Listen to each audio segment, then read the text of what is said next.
Welcome, everyone. Good morning, everybody.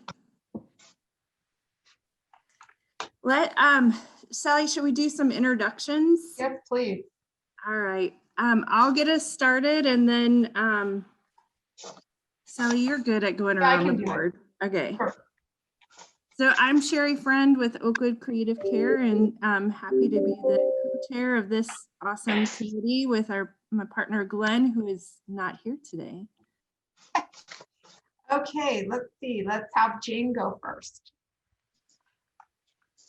Oh, me, the one who's not paying attention. Yes, you caught me. I'm Jane with Aspen Hospice and very glad to be here. Thank you. Todd? I'm Todd with Fellowship Square Mesa. Thank you. Lori? Good morning, everybody. Lori Marsh, Marketing Director over at the Summit at Sunland Springs, Assisted Living, Memory Care, and our outpatient memory clinic. That's a mouthful. Thank you. Becky? Good morning, I'm Becky with Akoya Mesa Senior Living. I'm the Community Outreach Director. Happy to be here. Good morning, everyone. Thanks, Becky. Quinn? Hi there, good morning. My name is Quinn Snyder. I'm an emergency physician. I'm also the Director of Analytics and Arizona Regional Operations with American Physician Partners. And I do work at Banner Desert, and Banner Children's at Desert is the new name. It's no longer Curtin Children's Medical Center in Mesa. Awesome. Thank you. Stephanie? Hi, I'm Stephanie Espinoza. I'm a registered dietitian, nutritionist with the Nutrition Professionals. I am their business development manager and a dietitian. I represent a practice of private practice dietitians. We provide medical nutrition therapy to people in our community that want to improve their health through changing their lifestyle and their diet. Great. Laura? Hi, I am Laura Henson. I'm the Domestic Violence Sergeant with the Mesa Police Department. Thank you, Laura. Jennifer? Hi, I'm Jennifer Mathis, and I don't seem to fit in here. I'm with Fairway Independent Mortgage, but I just love seniors and helping them. So good morning. That's important. Thank you. Kristen? Hi, everyone. I'm Kristen Harvey. I do community relations with Jewish Family and Children's Services East Valley Healthcare Center. Great. I'm not sure who came in on the iPhone. A's iPhone.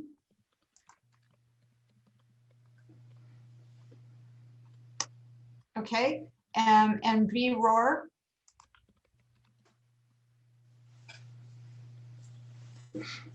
Okay, and Todd.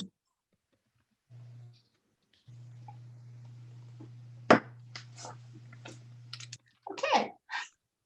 Well, we have some quiet people evidently. I'll keep watching and letting people in. And Sherri, would you like to introduce our speaker? Yes. So I think Glenn connected us with our speaker today, which is awesome. But Dr. Quinn Snyder, who introduced himself earlier, we are so thankful that you're here, and I'm going to hand the floor over to you. You can tell us a little bit about yourself, and we're so thankful you joined us. I'm really glad to be here today with you all. Thanks so much for having me. I see a lot of familiar names, familiar organizations to our emergency department. We certainly handle a lot of traffic from a lot of the care facilities around town, and we very much appreciate that interaction with you all. We certainly are very happy to take care of you and your patients and your residents. So yeah, we have. I have been working in the emergency department from a managerial standpoint for about 6 years now, and been working as an emergency physician for the past 10 years here in this community. I'm very grateful to work here. We have been battling this coronavirus now since March, and we have had a lot of ups and downs. It's been really challenging certainly for me, and I'm certain all of you on this call. As you know, the coronavirus really heavily disproportionately affects seniors. People over 65 are much more susceptible to having a bad outcome related to the coronavirus Additionally, care facilities, although they only account for about 6% of the cases, but they account for 39% of the deaths in this country, which is one of the reasons why care facilities will be prioritized over a lot of other populations initially for the vaccine, which we're all very excited about. I'm very hopeful that we're going to see FDA approval of this vaccine coming up very shortly here. I'm hearing for people such as myself who will be in the first tier group, as well as many of the facilities mentioned on this call, or from some of the representatives here. I'm hearing as early as December 14th. Hopefully it'll be around that time. We're not sure about how the supply will work, how the actual vaccination itself will occur. But that remains to be seen how that's all going to happen shortly here. That being said, I think it could potentially be a very big game changer, but we're not going to be able to really go back to normal immediately. Don't expect that by the end of this year, all of a sudden we're going to be back out at the bars and restaurants having fun the way we used to be. It's probably going to take several months. In fact, it might not really be until sometime this summer or even this fall before things start to get back to normal in our communities. But luckily, I think a lot of your populations will be prioritized first, as they should be. So I do suspect that we're going to see things turn around for a lot of your residents and a lot of our seniors in the Mesa community shortly here. So I didn't want to talk too much. I know there are probably a lot of questions here. So I just wanted to, and I was told this would be best to just proceed as more of kind of an informal discussion. So yeah, I figured if you want to just talk and ask some questions, I'd be happy to answer them and discuss further. Great. Okay, Lori Marsh, I know you are not shy about asking questions. Kick us off. Okay then. Heidi ho there. You just mentioned though, before we go into the COVID kind of piece, that the name change happened over at Banner Desert. Maybe you can speak to why that happened, what that means to the community, so that we can kind of understand that and help be an advocate for that. I wish I knew the formal details of why that happened. I can't be perfectly honest as to why that happened, but I do know that Banner summarily across the board changed all their children's facilities to Banner Children's at whatever facility. So at Thunderbird, for instance, is now Banner Children's at Thunderbird. Here at Desert, it's now Banner Children's at Desert. In Tucson, that's the only one I believe that they still have yet to convert over. I think that's still Diamond Children's down there. But yes, the Cardin family is certainly a familiar family here in the Mesa community. In fact, even in our practice, our former CEO of our group is actually a part of that family as well. So yeah, certainly no love lost for the Cardins. I mean, no, excuse me, we love the Cardins. We love them. So yeah.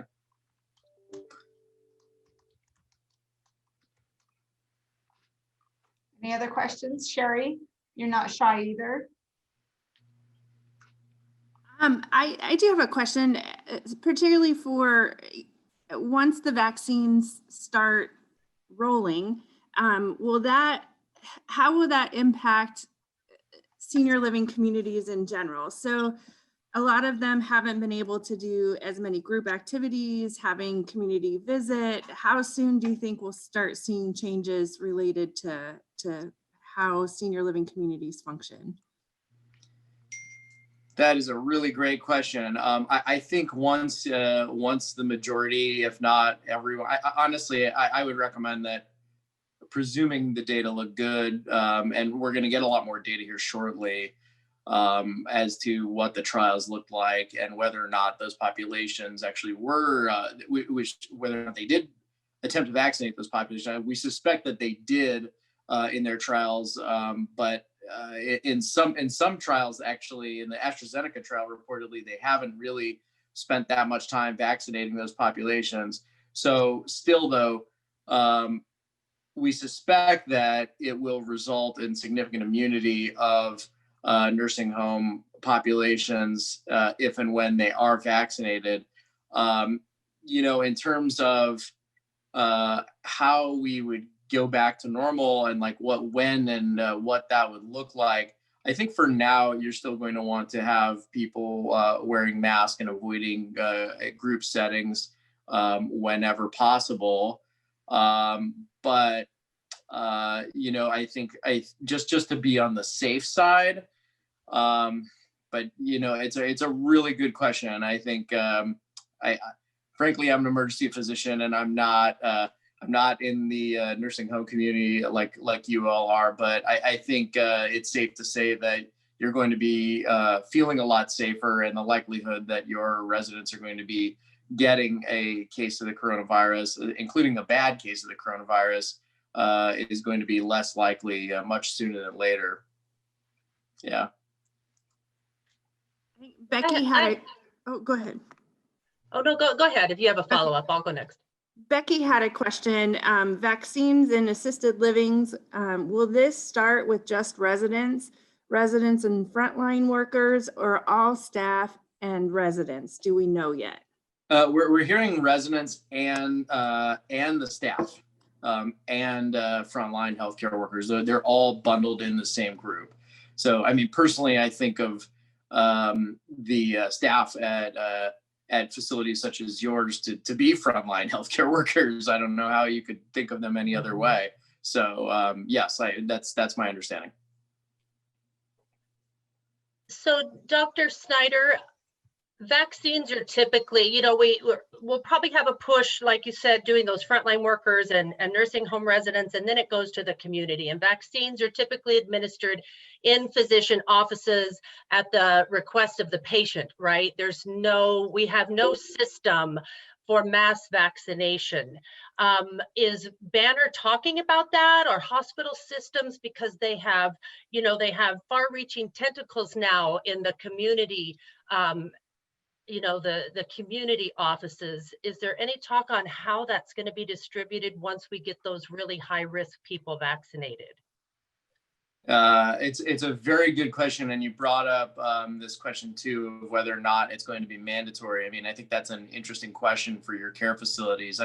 I know that for our purposes as an emergency physician, I've already been told that it will not be mandatory for me to get the vaccine. That being said, at this point, I'd have to see something truly damning for me not to get the vaccine, given the type of environment that I work in. In terms of vaccination and getting it out to the general population, I mean, there are significant hurdles that remain in place. The Pfizer vaccine needs to be stored at ultra cold temperatures, right? It has to be stored at -94 degrees Fahrenheit, which there is no standard refrigerator that goes even close to that. And most of those community offices, they don't even have a freezer. They have a little vaccine fridge. So that's such a concern of mine. Yeah, it's a big concern, and also the multi-dose distribution. To have it. The vaccines currently, we're talking one, day 0, and then on day 21 or on day 28, depending upon the vaccine, you have to get a repeat dose. And a lot of people think this is going to be a big problem, especially because reports are that some of these side effects from the initial vaccination are maybe a little more severe than your typical vaccine, that people might get fevers, muscle aches, fatigue, might not feel so great after getting it, and they might not show up for that second vaccine. And if they don't, then that'll be a serious problem. So there are some single dose vaccinations ahead, luckily. And I think those will certainly come into vogue for the general population, especially as they're better able to be stored at regular temperatures or even room temperature. Can I ask one more question? Yeah. The CDC, is typically who rolls out these recommendations for vaccination protocols with any new vaccine. That's where the education comes from. Is there, we have a big anti-vaccine movement in this country, and we've got these difficult to administer vaccines. Is there talk in these hospital systems, yet about how they're going to educate the public. I mean, we have to calm these fears down before, people are going to stand in line and then come back again and stand in line. But I was just curious, the CDC's been kind of roughed up this year. There are educators. How's that going to roll out for us in 2021, in your opinion? Oh, such a great question. I think the CDC has a lot of work to do in terms of regaining the trust of the general public. I think there were a lot of issues early on in the pandemic, and frankly continue to be, the way they've managed data, the way they've communicated with the public, a lot of this back and forth with, masks aren't that big of a deal, and now masks are obviously a huge deal. So how does the CDC proceed to educate the population? And I think first, I think the most important thing may actually be not just that direct to consumer per se communication from the CDC or from the pharmaceutical companies. I think actually the most important thing may very well be leaders in the community demonstrating that they are getting the vaccine, and that people are showing up on TV, posting online, showing themselves getting the vaccine. This is something I personally plan to do if in fact I do choose to get the vaccine, because I haven't seen the data yet, remember, and no one has. So I haven't made my final decision yet. But I think that's so critically important that these critical stakeholders in the community, because those are the people pretty much everybody want to look to. They don't necessarily trust a lot of their leadership in higher levels of government at this point. It's going to be such a year, 2021. There's a lot of obstacles. I think we just all need to think creatively how we live our lives and how we conduct our business, because we are the leaders that are going to be trusted. Thanks so much. Thank you so much. I think Sherri's reading some more comments. I am reading comments. Okay, so from Lori, she's interested in the interactions between taking two different types of vaccines if it happens by accident. I think one can only speculate, but the truth is these vaccines are going after different spike proteins or different proteins, within the coronavirus. They're targeted differently. So I certainly would not recommend that people end up getting two different vaccines. And that's important. I mean, when you get a vaccine, you want to look at what you're getting, make sure you have great documentation. Documentation is going to be so important moving forward, because we still have not set up a system as to what people are going to want to see potentially if you're going on a trip or traveling to a foreign country, or even patronizing certain businesses. There's a distinct possibility that people are going to want to see, where your papers demonstrating that you had a vaccine. So whatever information you can collect, just grab it, hang on to it, and because you might need it. I think that's fascinating, because the general public, I mean, there needs to be education on that. When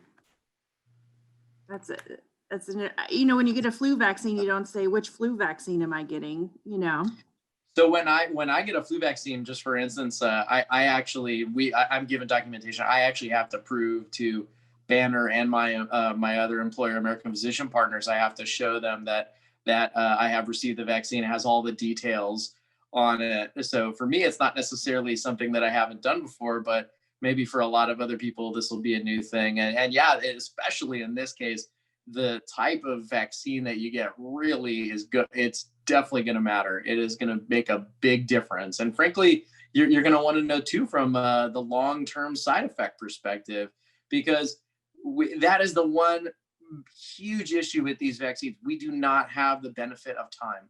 We just don't know what the long-term immunity or the long-term side effects will be from these vaccines. So definitely knowing what you have is going to be really important, because there's going to be more and more information coming out over time as to what your vaccine actually does and what the side effects are.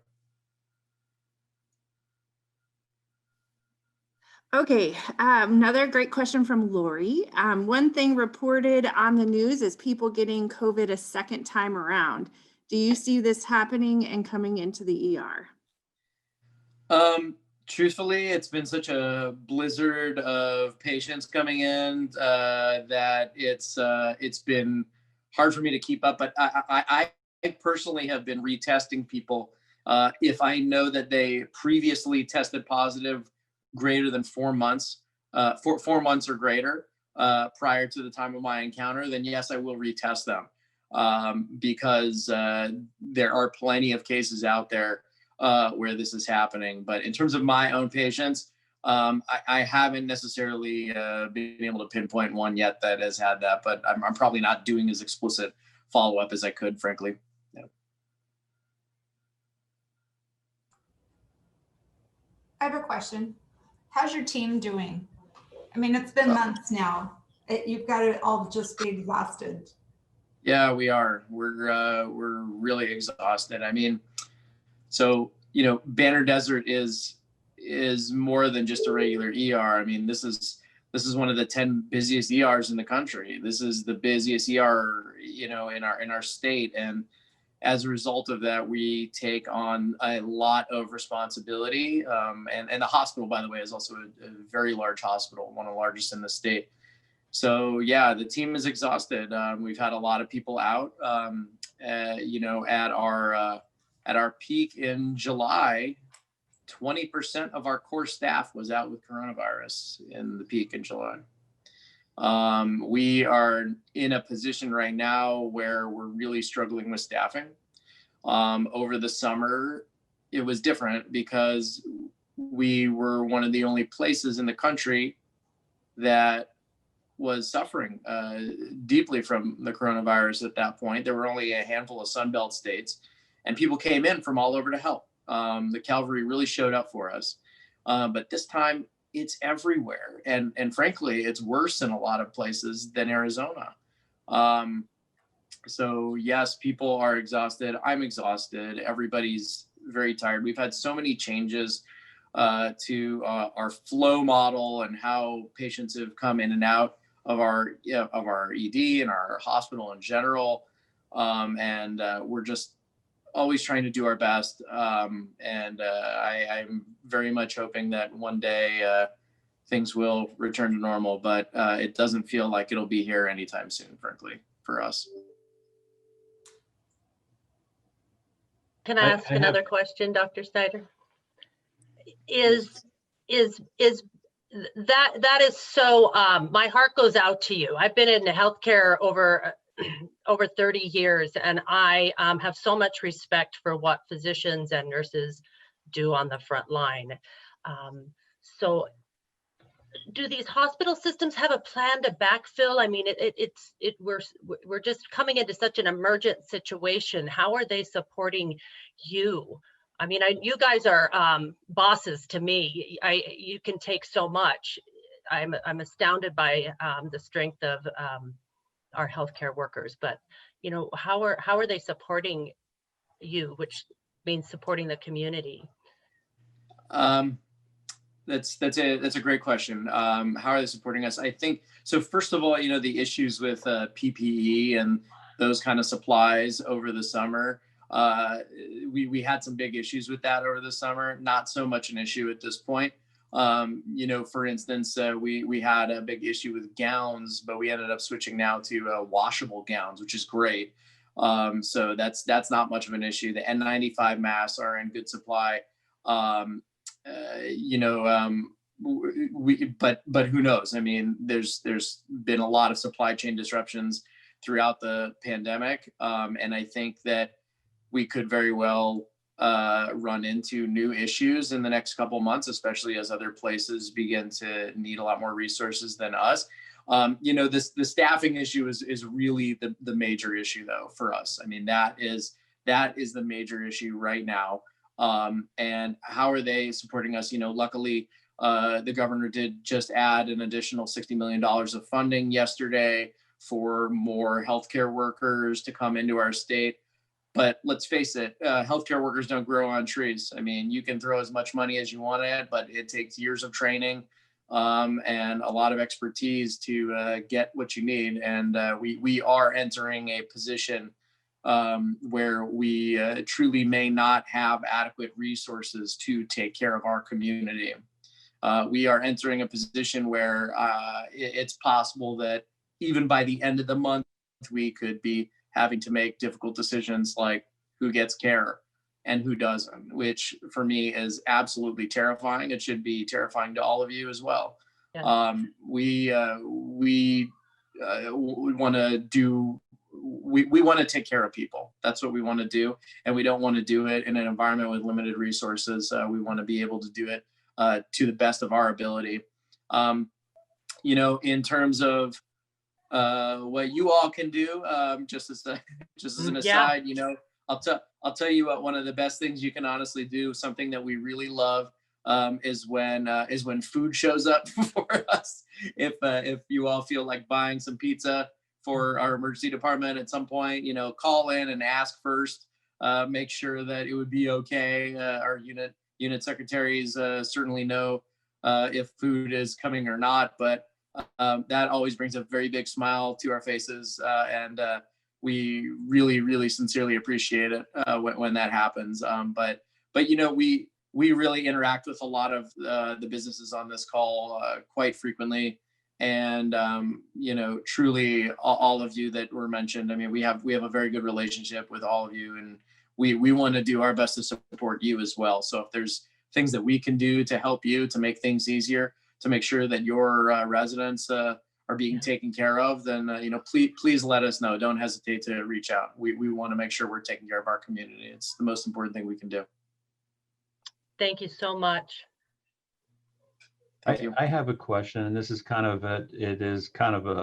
even relates more personal. What guidelines do you have on reporting COVID deaths? Because just for an example, and this is why it's personal, is last week my stepfather died in a car crash, and it was a semi truck, and anyway, but they reported his death as dying of COVID. There's other things to where in our community we had somebody die because of a fall related injury, but then they do the blood analysis and they find that they have COVID, and then they report it, they died of COVID. I don't understand that. What guidelines and everything do we have? Because when I look at numbers on deaths for the year, we're basically at the same numbers from 2019 to 2020, but it seems like all the deaths are COVID related now. And there's nobody dying of heart attacks or strokes or any other things that had normally been reported. So, well, first of all, I'm very sorry to hear about your stepfather. I'm very sorry about that. In terms of, I presume that you were aware of, he did not have COVID, or did he have COVID, or? We had no clue. Out of curiosity. Supposedly they did an autopsy and they found COVID in his system. Okay. Yeah, I mean, in that case, I think it's, whenever there is a death, I mean, you report potentially all things that could have been involved, I guess. I mean, it doesn't necessarily sound like what happened there was a COVID related death. But so I'm not sure what data you've been looking at, but the stuff that I certainly have seen shows that in many places, and this has been an issue from the beginning, the question of, genuinely how many deaths have there been from COVID? And the data that I've seen show that basically there's a traditional number of people who die every year on a week-to-week basis. Yeah. And when you look in most places, it shows that there are far more people who have died on a year, certainly this year, than normal. So the presumption is that those additional number of people who have died are likely related to COVID. So I'd be curious to hear where. Well, because several months ago, the CDC had reported, and they put on their website, that out of all the COVID-related deaths, out of only 6% were actually COVID-related deaths. And all the others were just, the COVID kind of enhanced the other diagnosis or complications that a person may have had. But yeah, no, so yeah, you're correct. Yeah, so when they did that, what happened was that, yes, like the 6%, I think that figure you're mentioning, those are people who like just had COVID and nothing else, right? Right. And obviously there are a lot of people in this country who have COVID, but also have high blood pressure, who have diabetes, who have obesity, who have numerous other risk factors that contribute towards a bad outcome. And I think that's where some of the confusion is involved, in that people who may have high blood pressure, or diabetes, the question is, did they die of the high blood pressure, diabetes, or COVID? And the truth is that they had underlying disease, which resulted in them being susceptible to having a bad outcome with COVID. Yeah, and it's just the thing that got me though is, yeah, my stepdad, he died in a car crash, but they labeled it, he died of COVID. And yeah, I mean, that seems unusual to me. I'm not sure why that happened. It doesn't sound like that was the case. So I don't know what to say about that. I'm sorry that happened though. Yeah. Okay. Dr. Snyder, speaking to that, you're an ER physician. You probably, have had patients die in your ER, and you list, what is the official reporting of a death? What does that look like? Like, I come in with a heart attack, but then I go into, respiratory arrest, and that's what kills me. How do you code that death? Because I know you have to list all the things that are wrong with that patient. I think Todd brings up a good point, that everybody's just confused as to what we're hearing. Yeah, I think so. If somebody were to die in my emergency department from COVID in particular, and to be perfectly honest, frankly, not that many people will die in the emergency department from COVID. The vast majority will end up in the ICU for a few days before they end up dying. But yes, that's part of our job. When we do a chart, obviously we're listing every single one of the diagnoses that somebody may have. I mean, obviously if somebody is dying of respiratory failure, has obvious pneumonia on a chest x-ray, a positive COVID swab, these are things that, can tell you that yes, in all likelihood, this person has died of COVID and not something else.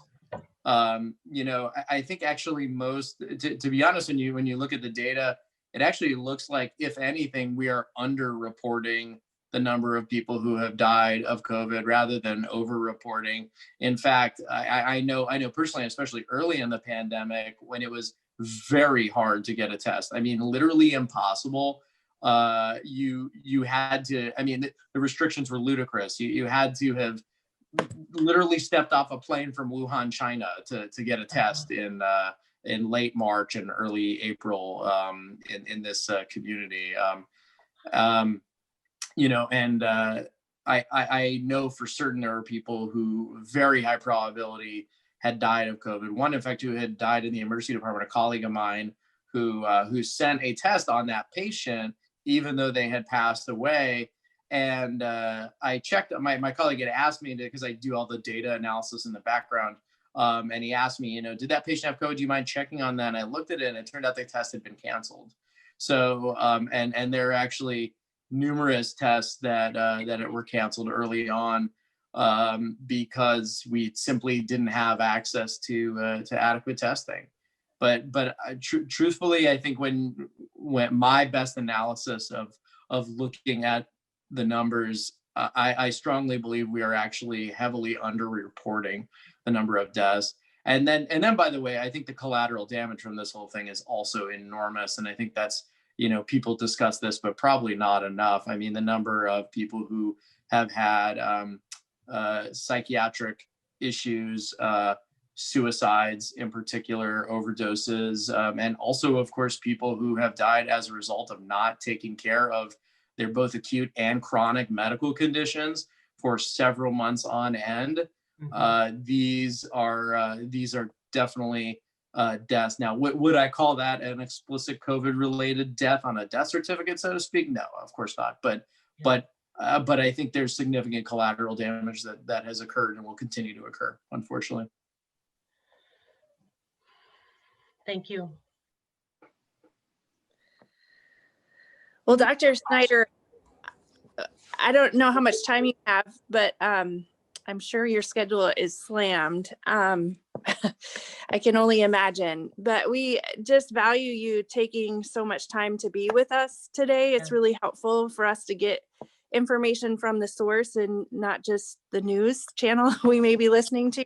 So, I mean, we're forever indebted for your time and just for everything you're doing for our community. You are a hero, and we appreciate and value everything you're doing. So thank you. And we're praying for you and your team as you head through these next several months.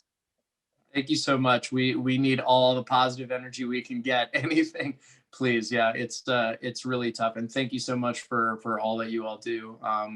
Keep this community going, keep our nursing home residents healthy. It's so important to us. And by the way, if any of you have any additional questions, you're welcome to email me. My email, it's Q Snyder, QSNYDER @appartners.com. That's all one word, appartners.com. And I'd be happy to talk at any time, especially, of course, for our community. So thank you. And two, I just want to offer this committee, if there's something that you run into that we can do as a committee to support your efforts or to get word out about something, please don't hesitate to contact us, and we're happy to support however we can. That's very kind of you. Thank you so much. Thank you. All right, take care.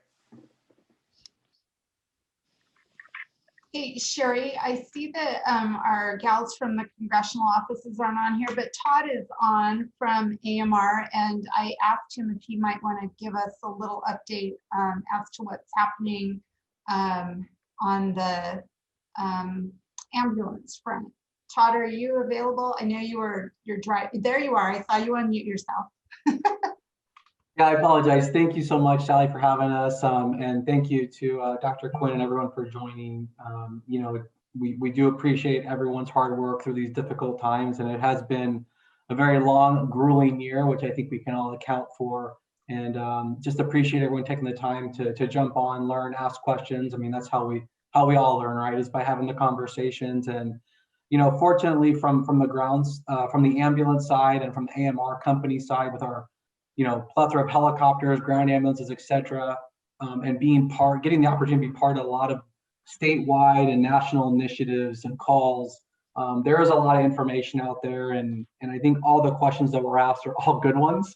And I think those are the questions that the general public and just everyone in healthcare in general are trying to get some answers to kind of caveat off of what Dr. Quinn Snyder said about the vaccines. I know there was some conversation about that.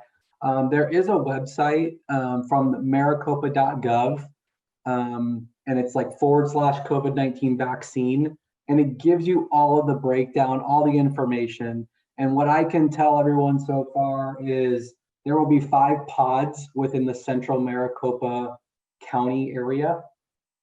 And those pods will be designated as hospitals that they're working with, like hospital partners such as Banners, Honors, Dignities, etc. And then there will be a phased-in approach, I believe phase 1A and 1B, and all those are going to be broken down as to the criteria, who gets them, when they get them, etc. I think Dr. Snyder touched a little bit about that, but that was really it's really kind of dependent on what the number of quantity they get in for the vaccines. And then they'll schedule the secondary one when you're getting your first one, if you so wish to do that.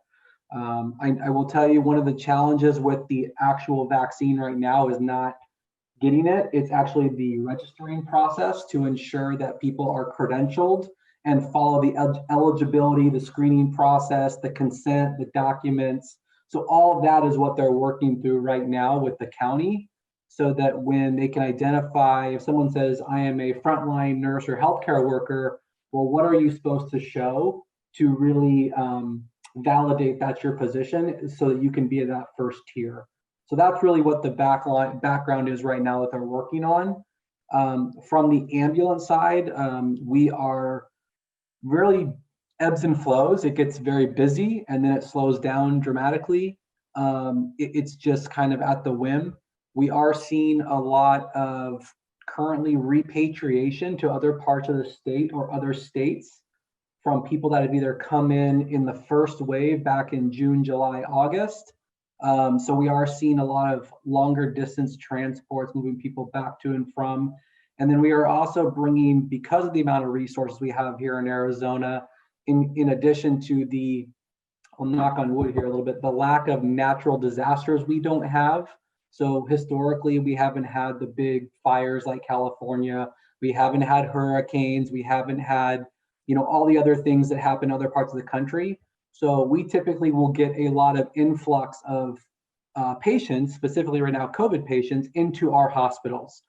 So there is a little bit of working through with the Arizona Surge Line that we help man up and provide staff for that, to really hope to share the wealth of patients and try to not overwhelm any certain community or any certain hospital system. So it is a consistent work in progress. We've been doing that with the state since really February of the past year.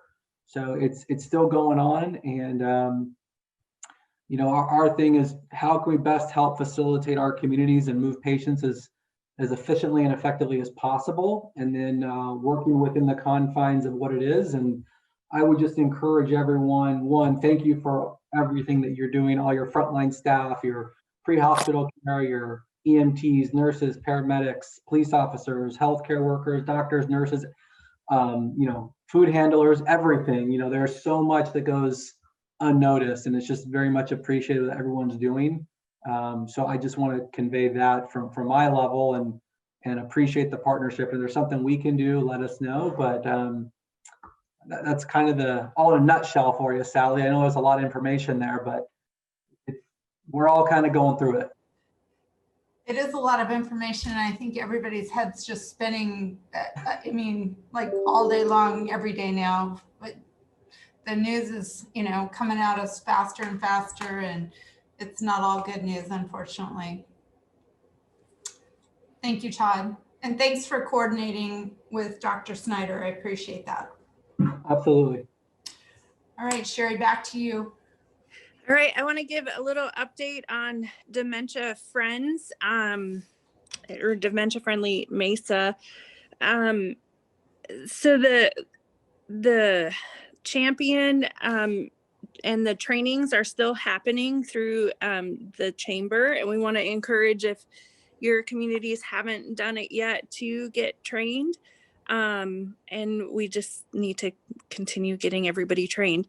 One of the things that Sally and I talked about is finding a way to motivate businesses to become a dementia friendly business. So we wanted to have a little bit of a discussion about that. And there's always got to be an ROI, right?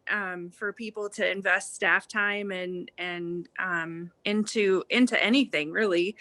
So one of the things we talked about was creating a dementia-friendly Mesa designation that businesses could potentially, if they train so many staff or they do certain things, that they get a window decal or a certificate to hang in their business or something.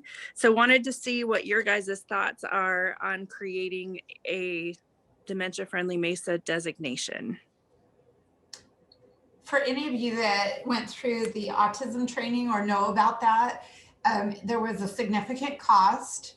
And well, for some of the people who went through training, I mean, it was like 14 hours of training. This is an hour. And, you know, I just feel like, especially this group needs to be putting some effort into getting not just one person, but like, you know, the leadership or all of their staff or whoever, you know, it makes sense, but to have multiple people trained, like I have my entire staff trained.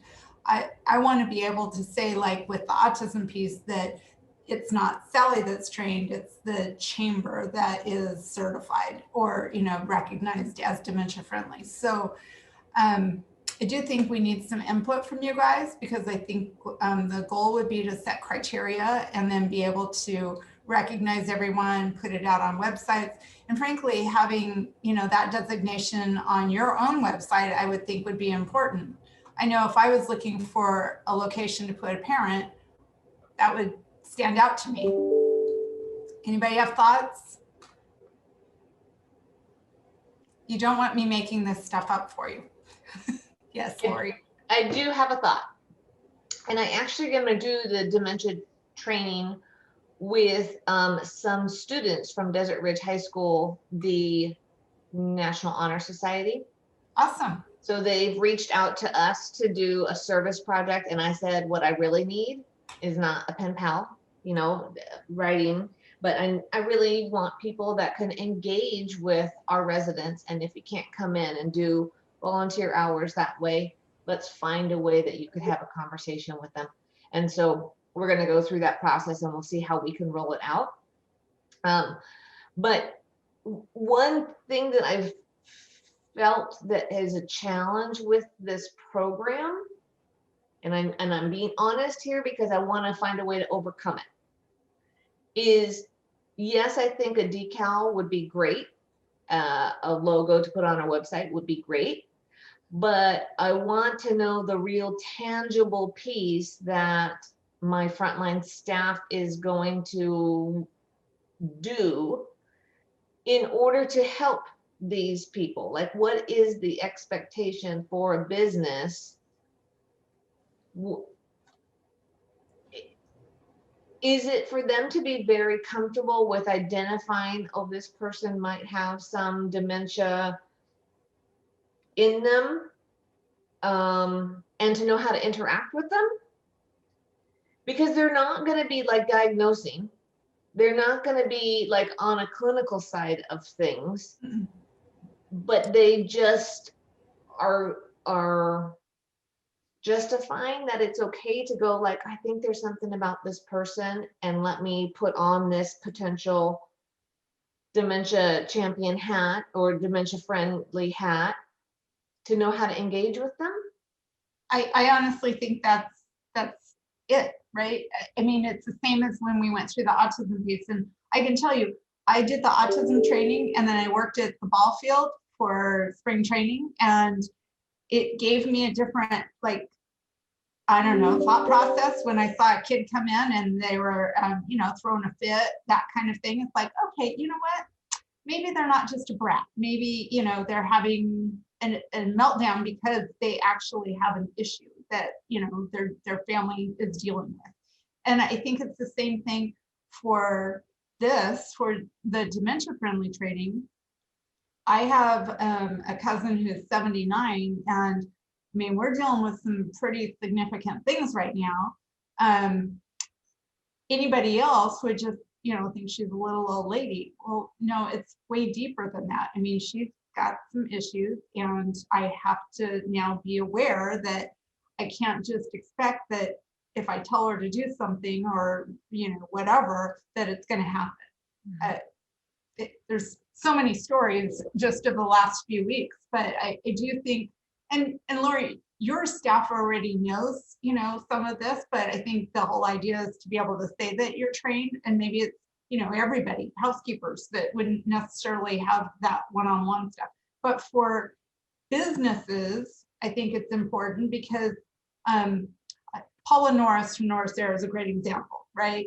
she services air conditioning units in like, mobile home parks. So that age group, I think it's really key for her and, her employees that are out in those homes with those people to be able to say, oh,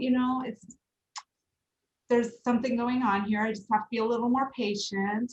Maybe I need to write things down. Maybe I need to ask to talk to a spouse or a son or something. But I do think it's a lot of awareness. If you don't deal with these people every day, I mean, I didn't until I started, watching this in my cousin. You don't think about all these things. And now, there's some frustrations, but I'm just more aware and I'm trying to be more patient. And I think restaurants, that would be a big thing. That makes sense. That makes sense. And so does the organization have a logo that could already be used as like the vinyl decal or sticker or whatever to put on a window or some sort of signage? So there is a dementia friendly logo that we've been given as a dementia friendly city. We need to tweak it and make it specific to Mesa. And Sally's working with somebody to create that for us. So I think that's an easy step. Yeah, I think we need to do something to identify it for Mesa and, to make it kind of ours. Sherri, you can correct me if I'm wrong, but my understanding is that there really hasn't been a You go, girl. That's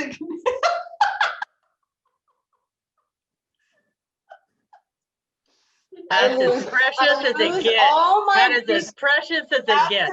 Hysterical. You sit there and you see me all trying to be professional and legit and like take me seriously. I needed that yesterday, actually.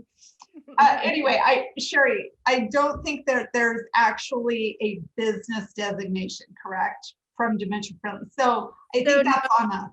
Create it. There are different states who have done different things, but there's nothing official through them. And I know that there's been some effort, which I love the concept that restaurants can have like a purple table, which you could call in and say, I'd like to reserve the purple table, which essentially just tells the restaurant I'm coming in and my loved one has dementia. So it might be a little bit of a different experience for the waiters and waitresses. So I think that is something we could launch as well coming down the road.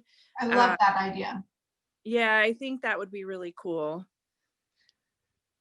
We are running out of time though. So we may have to do a committee meeting to kind of set up the criteria. We only have a couple more minutes left. Yeah, if anybody has any ideas, just send them to me or me and Sherri, and we can certainly talk more about it. I am going to get our intern working on kind of a logo design, or a friend that does logo design, and help us. But I'd love to see kind of just more talk about it, kind of almost like what we did with the Alzheimer's walk. I mean, we pushed a lot of stuff out there in front of people, and I think we just need to continue that effort. It's not on the Alzheimer's, that website kind of level, but I still think that if we all got together, that, we all have our own resources, and obviously Chamber has like 860 members and we have 20-some thousand emails. I mean, there's a lot we can do. And I do believe that PD and fire would also help us with this. So. On another dementia friendly note, we are going to put on a dementia friendly event. We're kind of doing it soon because we're living in the moment, I guess. But on December 19th, we're going to be putting on a drive-through Christmas experience. Sally's going to send out information after this meeting for you all. But we would love you to join in participating in the event and getting the word out about Dementia Friendly. I think it's been challenging with the pandemic to get resources and support out to families living, in our community with dementia. So this will be a creative way for all of us to come together. What we'll do is have different agencies create vignettes. So a Christmas scene, and then they can drive through. We'll have Santa there, and then a Victorian, is it Dickinson quartet. They would be there singing, and then the people can park. We'll have breakfast delivered to their cars, and then we'll give out a swag bag at the end with all the different community resources that are available. So like I said, Sally will give out that information, and then that will also help us raise money to be able to start doing some of these efforts within the dementia friendly community. So yeah, it's a quick down and dirty about that. Anybody have anything else? That sounds great. I mean, we would love to be able to participate in that. It sounds like Can it's we have kids do it too? I mean, kids can come for sure. Okay, can I? I would love for you to be there, only if you can dance like that for everybody as they drive through. She's like, Santa? Santa's Exactly. gonna be there. Is the goal of that event to have caregivers with their loved one that is suffering from dementia, to be able to come and drive through and kind of see that experience? Get out of the house, yep, and know that the community is there and still alive and well, with resources and support. Yep. And just to create a moment of joy for them and Christmas spirit in a safe way. Gotcha. Okay, fantastic. That would be really interesting. One thing that I know that we would like to be able to do is we have this outpatient memory clinic now at the summit, where we have people come in and their caregivers are sitting there waiting for them to go through the treatment program. But to be able to provide them some resources to walk away with would be something that we would love to be able to have, and just to be able to find out what other support groups, what other resources are within the city of Mesa, would be something nice to add to kind of our lobby, our clinic space. So I'd be interested to see who ends up participating in that program. I'll quit talking now. All right, well, it's 9 o'clock on the dot, so we will call this meeting to a close, but thank you everybody for being here. And if you have any more thoughts or ideas, please feel free to email if they didn't get shared during this meeting, but thank you. Thank you, everybody. Thank you so Hey, much. if we don't talk, have a wonderful holiday. Be safe, please.